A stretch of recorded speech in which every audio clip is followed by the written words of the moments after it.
Ikinatuwa ng ilang bansa ang pagbagsak ng pamumuno ni Syrian President Bashar Al-Assad. Sinabi ng European Commission President Ursula von der Leyen na ang pagbagsak ng madugong pamumuno ni Assad ay magbibigay ng oportunidad para sa pagbabago ng Syria. Tutulungan ng Europa ang Syria na maprotektahan ang mga minorities na nasasangkot sa nangyayaring giyera. Umapela naman ang Japan sa magkabilang kampo na itigil na ang agresyon sa naturang bansa upang masimulan na ang paghilom ng mga mamamayang apektado sa naganap na digmaan. 市民を含む多くの犠牲者が発生している状況を深く憂慮するとともに、さらなる人道状況の悪化を強く懸念をしております。今回の動きは状況の改善につながる可能性があるものとして期待をしております。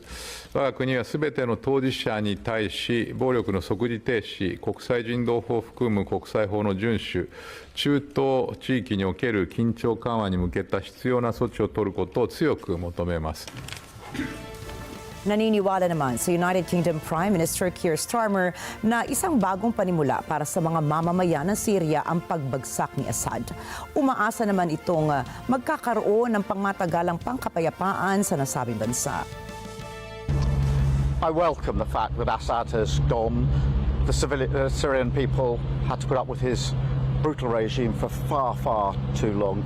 We're talking to regional allies. It's very important now that there's a political settlement, a political way forward, and it's very, very important that we emphasise that civilians and minorities must be protected in this process. But very, very pleased that Assad has fallen. Sa panig naman ni US President Joe Biden, tinawag nitong nakamit ng mga Syrians ang katarungan sa pagpapatalsik kay Assad. Tiwala itong mabibigyan na ng hustisya ang mga biktima ng brutal na pagpatay sa pamumuno ni Assad. Tiniyak nito ang tulong ng US na ibibigay sa mga taga-Syria.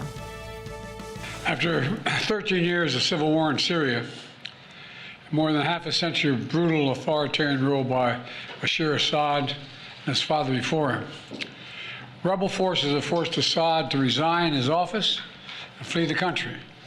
We're not sure where he is, but there's word that he's in Moscow.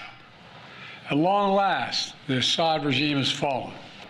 We will engage with all Syrian groups, including within the process led by the United Nations, to establish a transition away from the Assad regime toward independent, sovereign, independent, I want to say it again, sovereign Syria, with a new constitution, a new government that serves all Syrians.